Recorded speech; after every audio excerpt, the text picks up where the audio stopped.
How far out should you set dates? Usually a week, but sometimes a couple weeks. It really, a big thing that's going to depend is the level of rapport that you have. So imagine you're at a friend's barbecue in a weekend. Maybe you're watching football together or just hanging out. It's a pool party. Maybe one of the kids is having a birthday or something like that. And so you're just hanging out, and come to find out, your best friend's wife brings one of her hot female coworkers that maybe just started working there. She doesn't know too many people, but they have a lot in common. They really like each other. Mm-hmm. She introduces you, and she doesn't really know anybody. And then you end up spending all afternoon, 3, 4 hours, just talking, shooting the shit. And so you have good rapport with her. And maybe even you go off and you do something, just the two of you. Maybe the two of you go off and have dinner that night or something like that. Right. But or you just spend 3 or 4 hours with them at a party, and you really get to know each other. You exchange your phone numbers and contact information, and you can either make a date in the spot, or maybe you're traveling. Say you're going somewhere for a few days or whatever, and you're like, hey, I'll get in touch with you next week. Mm-hmm. You get in touch with her next week, and you make a date. You're going to probably be going to pick her up at her house because you have real rapport. She has a level of comfort with you. Plus, she knows you. You have social proof because you know your buddy's wife. She vouched for you. And she wants to look good. She doesn't want to stand you up or jerk you around because she doesn't want to risk her new friendship. Right. Because you're not just some schmuck off a dating app that she doesn't know. Mm-hmm. But if you talk to a girl and you just text back and forth on Tinder or something like that, and you're setting a date to meet up for a drink or coffee or a wine and wine bar or something like that for an initial date, and you're setting those 2 weeks in advance, there's a good chance she'll flake or not even show up Right. if you just set a date and you don't talk in between. So it really depends on your level of rapport. If you have a good level of rapport and you spend a bunch of time together when you first met, she's going to keep the date. But if it's somebody you met online or you were walking down the street and you talked for like 3 minutes before you moved on, something like that, you're going to text and try to set a date within a matter of days. But the less rapport, the shorter the time frame should be. It should be within a couple of days of you talking and setting a date. Maybe either that night or within a day or two, Mm-hmm. you're going to be wanting to meet up. And the longer you push those out, the higher the likelihood that they're going to flake because there's so many other.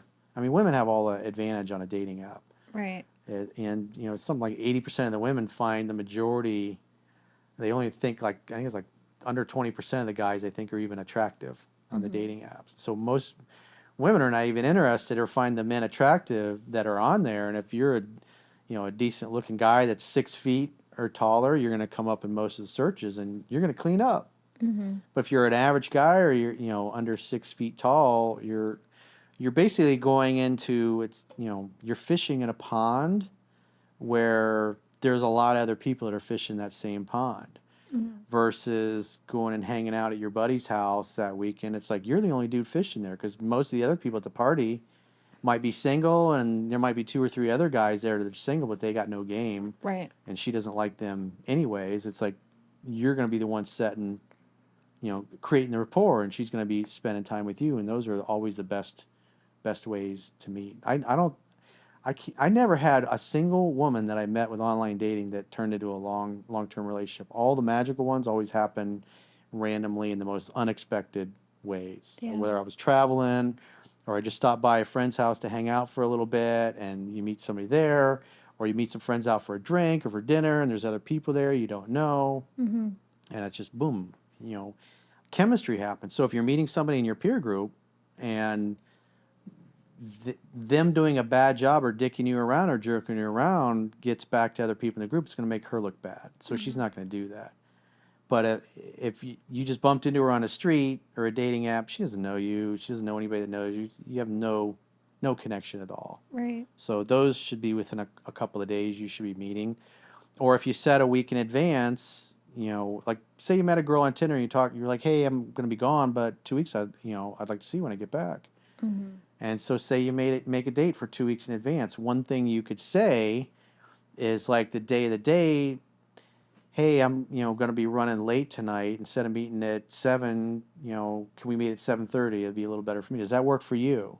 Mm-hmm. And so it gives her a chance to follow through in the plans or to, if she doesn't really want to see you, to flake out and disappear. Right. So if she still wants to see you, she'll be like, "Oh yeah, that'll work." But if she doesn't really, want to see you, "Oh, hey, sorry, I completely forgot," because you don't want to just show up with somebody you have little to no rapport with, because there's a good chance you get stood up. Right. But a girl that you know could be a girl that you work with or whatever, or that you met through work, or you went and hung out with some of your coworkers, and some of your coworkers know this woman from another company, and so everybody kind of knows each other, and you spend enough time together, Right. then those girls are not gonna. If you make a date, they're gonna keep them, Yeah. especially if you're going to pick them up at their house. In that moment when you first match and it's like, oh, I really like him, he's really cool, but that's only gonna last like a couple of Yeah, and days. 2 weeks later, she's probably talked to 500 Right. You're dudes. just like, okay. So you're just, But, she's going to go with whoever she feels a connection with right. at that time. And if she hasn't spoken to you in 2 weeks and you only spoke for a little bit texting, you're going to probably get blown off I'll if you probably just show. forget, like, Yeah. oh yeah. Yeah, because you're not a priority and other guys came along. Yeah. But if you meet at a party and you spend 3 hours together and you have this amazing connection, you're like, when was the last time you met somebody that you clicked with like that? Right. You're going to remember that. You're not going to, forget about him in a couple of days or a week or two. And plus, you're not going to want to do anything that's going to jeopardize your friendship with the people that, invited you to the party. Yeah. Like attracts like. People that like the same things tend to like Hmm. each other. That's why I found that just living your life and doing fun social activities and hanging out with other like-minded people is the best way to meet other like-minded people Right. to befriend and hang out with, but also to potentially date. Hmm. Because if you meet people in your peer group, they're there because you're already vibing with the same kind of energy.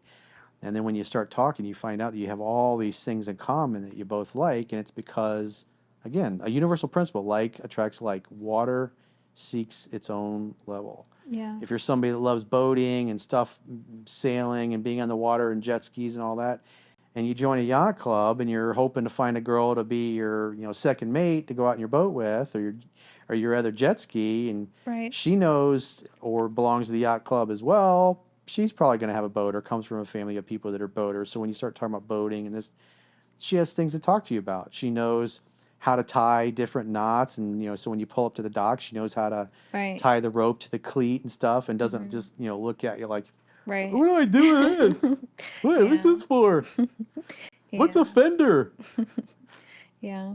I was gonna say that too. Maybe if maybe some people don't really have big friend groups or they're not attracted to anybody in that friend group, it's nice to join a club or a hobby activity like how I went rock climbing. Like there's groups of people in there who are like Tom Raider kind of things, girls, guys, and I would have never came across that kind of like scenery unless I went and showed up for that. So try different things and you'll find someone who has similar interests.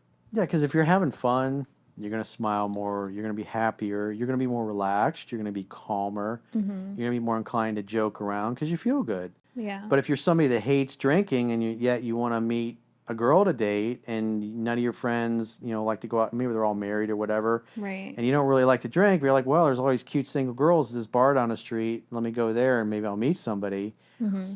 The girl's going to look right at you and tell that you're not having a good time. You don't really want to be there. You're not going to be Mm-hmm. smiling very much. You're not going to really Right. feel like talking because the music's loud or whatever, and you just don't want to be there. You're not having a good time. Mm-hmm. So if you're not having fun, girl, you guys are going to pick up on that. You Mm-hmm. can tell like something's off. That guy's not. He doesn't want to be here. Right. He's not having a good time. He doesn't belong here. Yeah. Yeah. One of these things is not like the other. If you ever saw Mm-hmm. that Sesame Street thing. No. No? Well, so that, Sesame Street, they would have like different blocks. So you'd have a square block, you have one that's shaped like a star, Mm-hmm. another one that's shaped like half a moon or whatever.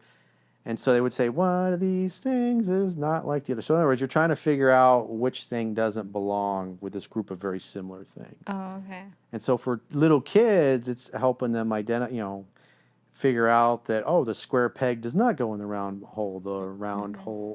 The round peg goes in the round hole. Right. The square peg goes in a square hole. Those kinds of things. Like the puzzle Yeah. kind of.